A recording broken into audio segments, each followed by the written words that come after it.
Bismillahirrahmanirrahim. In this lecture, we will be discussing first week of development of embryo. Beginning with the process of fertilization, the most important point that is frequently asked in MCQs is fertilization occurs in the ampulla of uterine tube.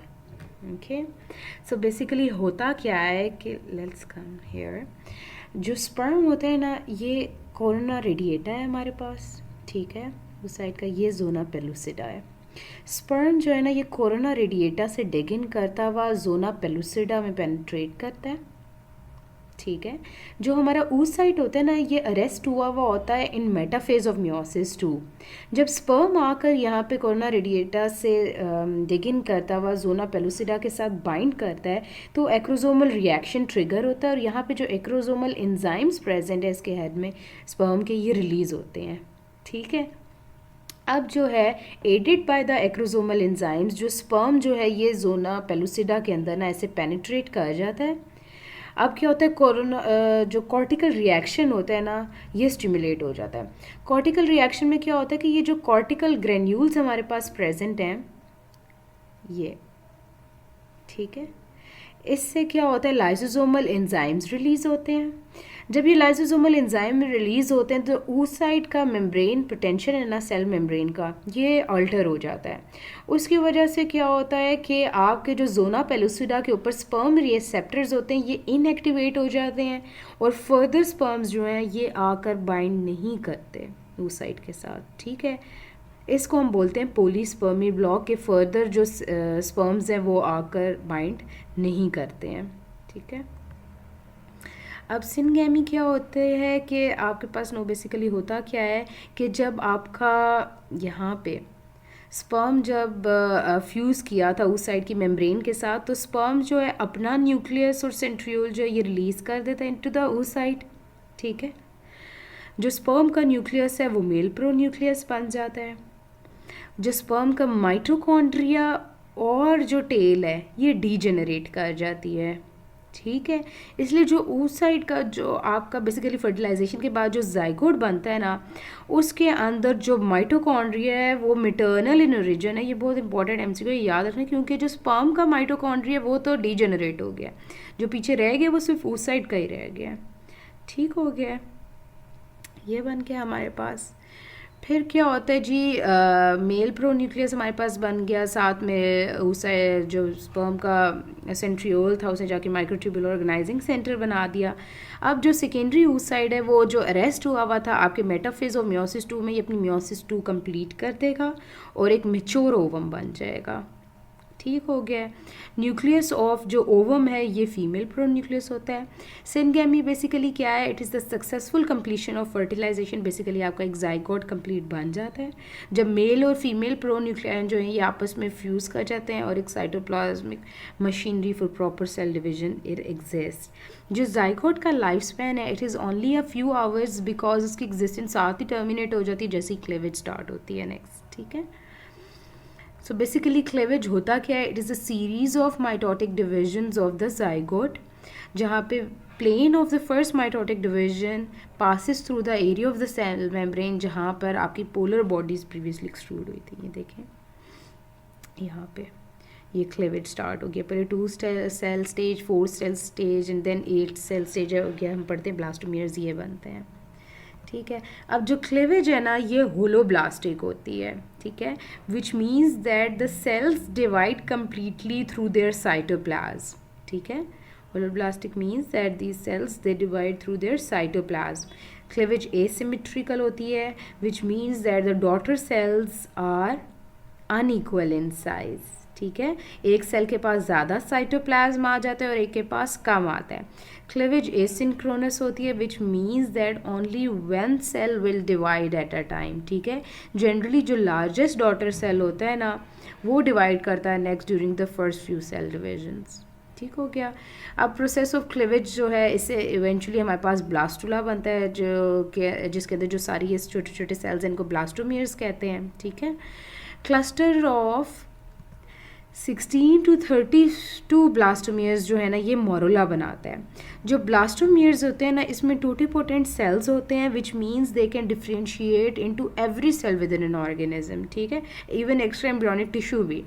इसका क्या मतलब है कि जो blastomeres हैं it has the capability, they have the capability to form a complete embryo by themselves. ठीक है, ये होगी हमारे पास क्लेवेज. अब आता है ब्लास्टोसिस्ट फॉर्मेशन. ठीक है, इसमें बेसिकली हमारे पास क्या होता है, जब जो मोरुला के अंदर जो फ्लूइड सिक्रीट हो रहा होता है ना ये ब्लास्टोसिस्ट कैविटी बना देता है हमारे पास ये. ठीक है, जिसको हम लोग ब्लास्टोसील कहते हैं. जो इनर सेल मैस होता है ना इसको हम एम्ब्रियोब्लास्ट कहते हैं. ठीक हो गया.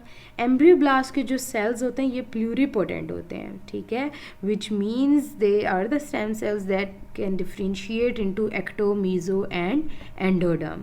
ठीक हो गया. इनर सेल मैस हमारे पास हो गया embryoblast.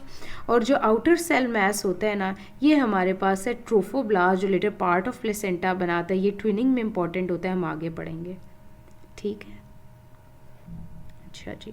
Next coming to implantation which is very important. हमने पढ़ा था वो जो जब जोला पेलुसिडा जो होता है ना ये डिजेनरेट होना चाहिए फॉर इम्प्लांटेशन टू अकर. अब ब्लास्टोसिस्ट 3 पॉइंट्स बहुत इंपॉर्टेंट है वो याद रखने हैं कि ब्लास्टोसिस्ट जो है ये इम्प्लांट कहाँ होता है आपके पास, in the posterior and superior wall of uterus. ठीक है, वॉल कौन सी हो गई, पोस्ट्रो सुपीरियर, लेकिन लेयर ऑफ एंडोमेट्रियम यूट्रस की कौन सी है, फंक्शनल लेयर ऑफ एंडोमेट्रियम. ठीक है, और कौन सा फेज होता है मेंस्ट्रुअल साइकिल का, during the secretory phase of menstrual cycle. ये 3 पॉइंट्स बहुत इंपॉर्टेंट होते हैं, एमसीक्यूज में आते हैं, ये याद रखना है कि इम्प्लांटेशन होती कहाँ पे है, posterior superior wall of uterus में, in the functional layer of endometrium and during the secretory phase of menstrual cycle.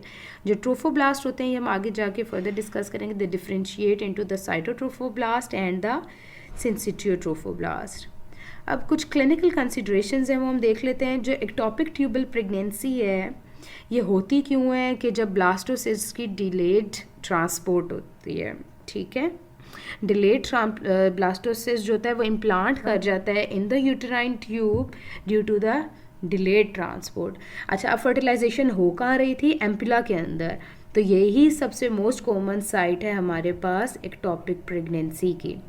अगर आपसे ओवरऑल एक्टोपिक प्रेगनेंसी की मोस्ट कॉमन साइट पूछें तो that is ampulla of uterine tube. ठीक है, लेकिन अगर एब्डोमिनल एक्टोपिक प्रेगनेंसी की मोस्ट कॉमन साइट पूछें तो that would be recto uterine pouch और द पाउच ऑफ डगलस.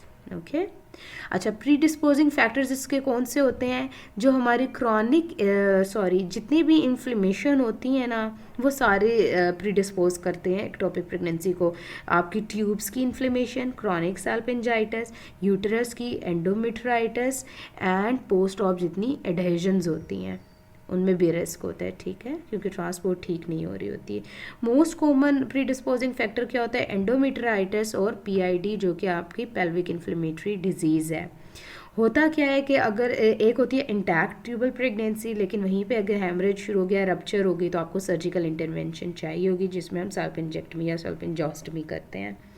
इसके डिफरेंशियल डायग्नोसिस में जो लोग आगे गायनी ज्वाइन करेंगे वो देखेंगे इट इज़ वेरी कि हमें डिफरेंशिएट करना पड़ता है इसको अपेंडिसाइटिस में, क्योंकि मोस्टली ये भी प्रेजेंट करती है राइट आइलेग फोसा के पेन के साथ. ठीक है, और क्या होते हैं डिफरेंशिएटिंग फैक्टर्स इसमें, एक एबॉर्टिंग इंट्रायूटेराइन प्रेगनेंसी. ठीक है, और bleeding corpus luteum of a normal intrauterine pregnancy. अच्छा, अब हम डिफरेंशिएट इसको बेसिकली कैसे करते हैं कि एचसीजी के लेवल्स तो होंगे सब में ही इंक्रीज. ठीक है, होता क्या है कि पेशेंट इसमें प्रेजेंट करते हैं एबनॉर्मल पीवी ब्लीडिंग के साथ, यूनिलैटरल पेल्विक पेन होता है, मोस्टली आरआईएफ में साथ भी ये प्रेजेंट करते हैं, लेकिन लेफ्ट में भी हो सकता है, डिपेंड करता है कौन सी साइड की. ठीक है, अच्छा, इसमें एचसीजी के लेवल्स होते ज़्यादा हैं. ठीक है, लेकिन एक नॉर्मल इंट्रायूटेराइन प्रेगनेंसी के जितने लेवल होते हैं उससे कम ही होते हैं. ठीक है, सपोज करें एक 6 वीक्स पे एक्टोपिक प्रेगनेंसी के साथ पेशेंट आई है. ठीक है। तो अब जो HCG का लेवल है, जो नॉन प्रेग्नेंट लेवल है, जो 5 या लेस देन 5 है, उससे तो ज़्यादा ही होगा, जाहिर है, तभी तो प्रेगनेंसी है।